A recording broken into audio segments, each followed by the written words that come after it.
আমার প্রিয় সপ্তম শ্রেণীর সকল ছাত্রছাত্রীদের জন্য নিয়ে চলে এলাম বাংলা পরীক্ষার ঠিক আগের মুহূর্তে একটি চূড়ান্ত গুরুত্বপূর্ণ নমুনা প্রশ্নপত্র ও সাথে তার উত্তর।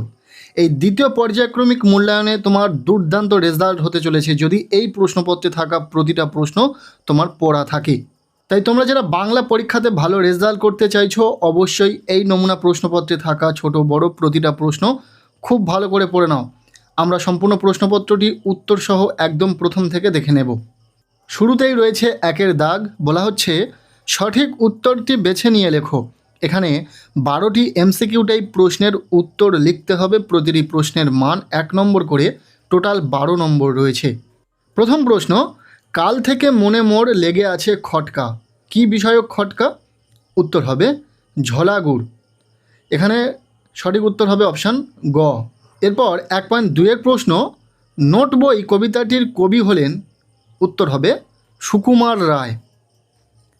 1.3-এর প্রশ্ন, ওরে ড্যাশ ছুটে আয় নিয়ে আয় লণ্ঠন, এখানে ড্যাশে কি বসবে? ওরে রমা, অর্থাৎ রাইট অ্যান্সার হবে অপশান ক রমা। এখানে রামা আছে বাট এটা রমা হবে। এরপর 1.4-এর প্রশ্ন, তার পাড়েতে তালের শাড়ি, তালের শাড়ি দেখা যায় কোন পাড়ে? উত্তর হবে জোড়া দিঘির, অর্থাৎ সঠিক উত্তর অপশান খ।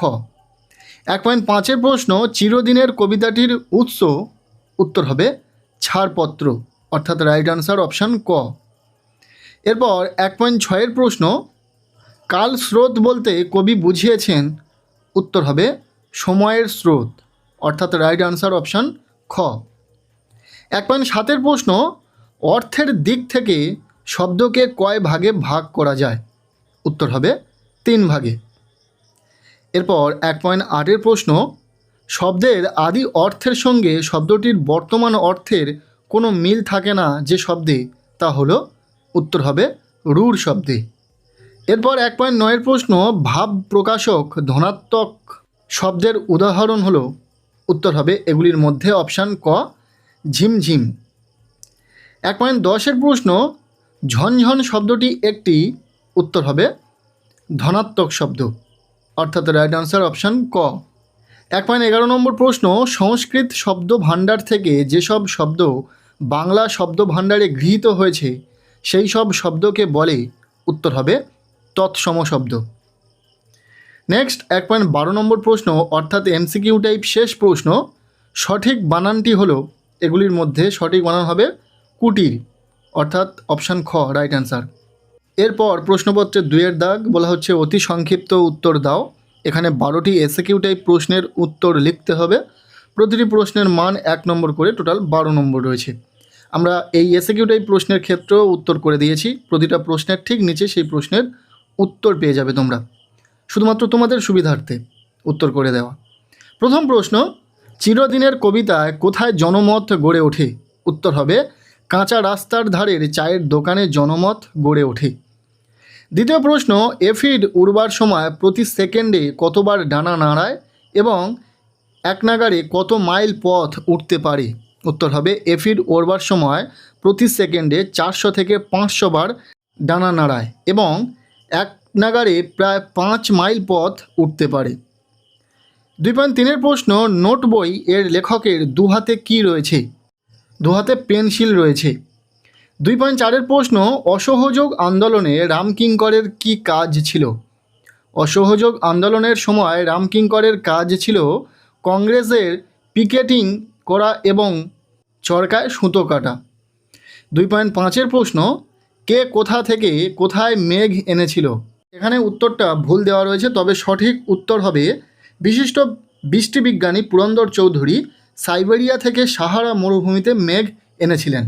যদিও প্রশ্নপত্রে লেখা উত্তরটি ভুল, তবে তোমরা ওটাকে এড়িয়ে চলবে, আমি সঠিক উত্তরটি বলে দিলাম। এরপর 2.6-এর প্রশ্ন, কার চলার ভঙ্গিটি মজাদার? উত্তর হবে হাঁসের চলার ভঙ্গিটি অত্যন্ত মজাদার। 2.7-এর প্রশ্ন, মেঘচোর গল্পে পাহাড়টির নাম কি ছিল? উত্তরটি এখানে ভুল দেওয়া রয়েছে, উত্তর হবে মাউন্ট চেম্বারলিন। এরপর 2.8-এর প্রশ্ন, ব্যর্থ মনস্কাম, কাদের মনস্কাম ব্যর্থ হয়েছে? উত্তর হবে যারা গ্রাম বাংলায় আবহমানকালের সরল সহজ জীবনযাত্রাকে বা বাংলার চিরায়ত সংস্কৃতিকে ধ্বংস করতে এসেছিল তাদের সেই উদ্দেশ্য বা মনস্কাম ব্যর্থ হয়েছে। 2.9 প্রশ্ন, কে কার চাবি খুঁজে দিয়েছিল? উত্তর হবে ঘড়িওয়ালা মাকুর চাবি খুঁজে দিয়েছিল। 2.10 প্রশ্ন, সরাইখানায় কি কি খাবার পাওয়া যেত? উত্তর হবে সরাইখানায় ম্যাকারনি ও চিজ পাওয়া যেত। পেয়াদা কাদের ধরার জন্য এসেছিল? পেয়াদা বুনো হাঁসগুলোকে ধরার জন্য এসেছিল।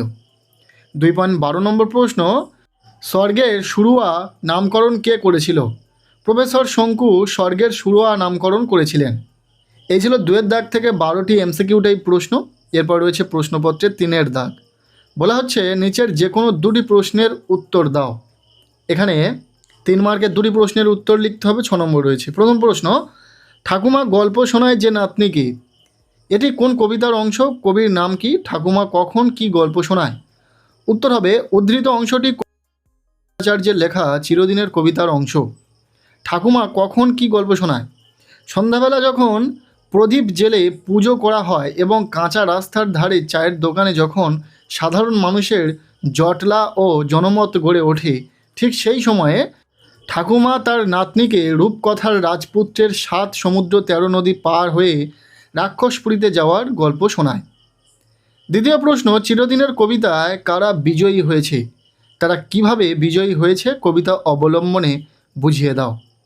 উত্তর হবে অজিত দত্তের চিরদিনের কবিতায় আবহমানকাল ধরে টিকে থাকা সাধারণ খেটে খাওয়া মানুষ এবং গ্রামীণ জীবনই প্রকৃত বিজয়ী। বিজয়ী হওয়ার কারণ, যুগের পর যুগ বহু ঝড়ঝাপটা, প্রাকৃতিক বিপর্যয় ও সামাজিক প্রতিকূলতা এসেছে। সাম্রাজ্যবাদ বা ধ্বংসের শক্তি সব কিছু তছনছ করে দিতে চেয়েছে, কিন্তু গ্রাম বাংলার প্রাণের ধারা থেমে থাকেনি। চায়ের দোকানের সাধারণ আলোচনা, ঠাকুরমার মুখে রূপকথার গল্প, উঠানের ছাল ছড়ানো বা মাঠের সোনালি ফসল, এই সমস্ত কিছুর মধ্যে দিয়ে সাধারণ মানুষ জীবনের জয়গান গেয়ে বারবার সমস্ত সংকটকে জয় করে টিকে থাকে। তাদের এই নিরন্তর জীবন সংগ্রামই তাদের চিরকালের বিজয়ী করে তুলেছে। সুন্দরভাবে উত্তরটি দেওয়া হয়েছে এখানে, খুব ভালো করে পড়ে নেবে। এরপর রয়েছে 3 নম্বর প্রশ্ন, ভালো কথা শুনি যেই চটপট লিখি তাই। উদ্ধৃত অংশটির বক্তাকে? বক্তা কোন কোন ভালো কথা নোট বইতে লিখে রেখেছিলেন? উদ্ধৃত অংশটির বক্তা হলেন সুকুমার রায়ের বিখ্যাত ছড়ার বই নোট বইয়ের কেন্দ্রীয় চরিত্র বা খোদ কবি নিজেই। নোট বইতে লেখা ভালো কথাগুলি হলো, বক্তা তার নোট বইতে নানা ধরনের অদ্ভুত ও খামখেয়ালি ভালো কথা লিখে রেখেছিলেন। যেমন এখানে একটু বাড়িয়ে লেখা রয়েছে, তবে তোমরা তোমাদের যে পাঠ্য বইয়ে কবিতার লাইনগুলি রয়েছে, ফড়িংয়ের কটা ঠ্যাং, আরশোলা কী কী খায়, আঙুলেতে আঠা দিলে চটচট করে কেন, কাতুকুতু দিলে গরু ছটফট করে কেন, তেজপাতায় তেজ কেন, ঝোলা গুড় কিসে দেয়, এই সমস্ত লাইন কিন্তু প্রশ্নের উত্তর হিসাবে লিখবে, কারণ এই সবই তো লেখক তার নোট বইতে লিখে রাখেন। যাই হোক, এরপর রয়েছে প্রশ্নপত্রে 4-এর দাগ। বলা হচ্ছে নিচের যে কোনো 2টি প্রশ্নের উত্তর দাও। এখানে 3 মার্কের প্রশ্ন রয়েছে, 2টি প্রশ্নের উত্তর লিখতে হবে, টোটাল 6 নম্বর। প্রথম প্রশ্ন, টিকা লেখো স্বদেশী যুগ। উত্তর হবে 1905 সালে লর্ড কার্জনের বঙ্গভঙ্গ সিদ্ধান্তের বিরুদ্ধে বাংলার মাটিতে যে তীব্র রাজনৈতিক ও সামাজিক আন্দোলন গড়ে ওঠে, তাকে কেন্দ্র করেই স্বদেশী যুগ এর সূচনা হয়। এই আন্দোলনে বাংলার সাধারণ মানুষ থেকে শুরু করে ছাত্র সমাজ ও বুদ্ধিজীবী সম্প্রদায় শত ত্যাগ করে ব্রিটিশ পণ্য বর্জন এবং দেশীয় পণ্য ব্যবহারে ডাক দেন। রামকিঙ্কর বেজের স্মৃতিকথা সেই সময়ের পটভূমিতে এই স্বদেশী আন্দোলন গ্রাম বাংলায় ও মানুষের মনে এক নতুন দেশপ্রেম এবং আত্মনির্ভরতার উন্মাদনা সৃষ্টি করেছিল। এরপর 4.2 প্রশ্ন, পুরন্দরের মুখটা হাঁ হয়ে গেল। পুরন্দর কে? পুরন্দরের মুখ কখন হাঁ হয়ে গেল? উত্তর হবে কার্পভের মেয়ে অসীমা আগে থেকেই কম্পিউটারে প্রোগ্রাম করে রকেটটিকে বায়ুমণ্ডলের অনেক উপরে নিয়ে গিয়েছিল। পুরন্দর যখন জানতে পারলেন যে রকেটটি পৃথিবীর বায়ুমণ্ডল ছাড়িয়েছে, অনেক উপরে চলে এসেছে এবং অসীমাই সমস্ত পরিকল্পনা করে তাকে বিস্মিত করেছে, তখন তিনি হতবাক হয়ে যান। তাই বিস্ময়ে পুরন্দরের মুখটা হাঁ হয়ে গিয়েছিল। যথাযথ উত্তর দেওয়ার চেষ্টা করেছে। তোমরা অবশ্যই এই প্রশ্নের উত্তরগুলো খুব ভালো করে পড়ে রাখবে, পরীক্ষাতে আসবে। এরপর 4.3 প্রশ্ন, তোমাকে আর একটি ছোট্ট ঘটনা বলি। বক্তা কে, কাকে একথা বলেছেন, ছোট্ট ঘটনাটি গল্প অবলম্বনে লেখো। এই প্রশ্নটিও অত্যন্ত গুরুত্বপূর্ণ। আমরা সব প্রশ্নের উত্তর আর দিলাম না, তোমরা নিজেরাও চেষ্টা করো। আর যদি কোনো প্রশ্নের উত্তর পেতে অসুবিধা হয় তাহলে অবশ্যই কমেন্ট সেকশানে জানাবে। এরপর রয়েছে প্রশ্নপত্রে 5-এর দাগ, বলা হচ্ছে নিম্নলিখিত প্রশ্নগুলির উত্তর দাও। এখানে 3 মার্কের প্রশ্ন রয়েছে, 2টি প্রশ্নের উত্তর লিখতে হবে, টোটাল 6 নম্বর। প্রথম প্রশ্ন, ঘড়িওয়ালা কত বছর ধরে কোথায় কিভাবে মাকুকে বানিয়েছিল? ইম্পর্টেন্ট একটি প্রশ্ন, খুব ভালো করে পড়বে, পরীক্ষাতে আসার সম্ভাবনা রয়েছে। এবার দ্বিতীয় প্রশ্ন অর্থাৎ 5.2-এর প্রশ্ন, হোটেলওয়ালার গাছ ঘরটি কেমন? সোনা ও টিয়া সেখানে কিভাবে রাত কাটায়? এটিও ভীষণ ইম্পর্টেন্ট একটি প্রশ্ন। দুটি প্রশ্নই খুব ভালো করে পড়বে, এখান থেকে একটি প্রশ্ন কমন আসার সম্ভাবনা রয়েছে পরীক্ষাতে। এরপর প্রশ্নপত্রে 6-এর দাগ, শেষ দাগ নাম্বার, যেখানে বলা হচ্ছে যে কোনো একটি বিষয় অবলম্বনে প্রবন্ধ রচনা করো। দুটি বিষয় রয়েছে প্রবন্ধ রচনার, এই দুটি বিষয়ই ভীষণ গুরুত্বপূর্ণ, পরীক্ষাতে আসার সম্ভাবনা রয়েছে। প্রথম একটি ভ্রমণের অভিজ্ঞতা, আর দ্বিতীয় পরিবেশ দূষণ ও তার প্রতিকার। সো এই ছিল সপ্তম শ্রেণীর সকল ছাত্রছাত্রীদের জন্য বাংলা বিষয়ে একটি চূড়ান্ত গুরুত্বপূর্ণ প্রশ্নপত্র সেকেন্ড ইউনিট টেস্টের।